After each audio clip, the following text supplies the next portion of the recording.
అది నోరా మూసీనా అబద్ధాలతోటే రేవంత్ రెడ్డి కాపురం.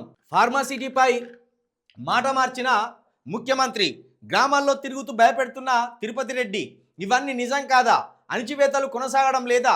ఎక్స్ వేదికగా కేటీఆర్ మండిపాటు. ఇక అదే నోరా మోరా అంటే నోరా మోరా అని ఎందుకంటా అంటే మోరిలో ఏది పడితే అది పోతూనే ఉంటుంది.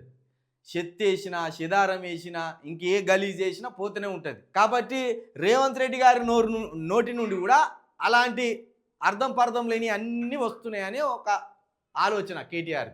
ఎంత డబుల్ గేమింగ్ ఆడుతున్నారంటే ఇక్కడ రేవంత్ రెడ్డి గారు ఒకరోజేమో 1,50,000 కోట్లు పెట్టి మూసిని ప్రక్షాళన చేస్తాం, పునరుజ్జీవం తీసుకొస్తాం అంటున్నారు.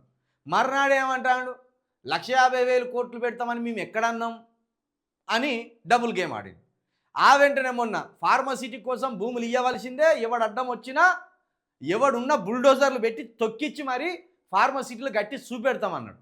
ఇప్పుడు ఇదే కమ్యూనిస్టులు పోల్తో ఏమంటారు, మేము పెట్టేది ఫార్మాసిటీలు కాదు, మేము పెట్టేది ఇండస్ట్రియల్ కారిడార్, అది కూడా కాలుష్య రహిత కంపెనీలు మాత్రమే, పరిశ్రమలు మాత్రమే ఏర్పాటు చేస్తామని మళ్ళీ డబుల్ గేమ్ ఆడుతున్నాడు.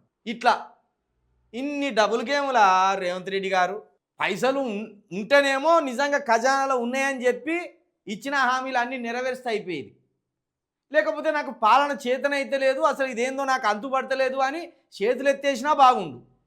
కానీ ఈ అబద్ధాల మీద అబద్ధాలు మాట్లాడుకుంటూ పోతుంటే ప్రజలకు అర్థమైపోయింది, ఈ నీ డబుల్ గేమింగ్లు నీ అబద్ధాలు ఇక ఇంకా నమ్ముతారా ప్రజలు? నమ్మరు.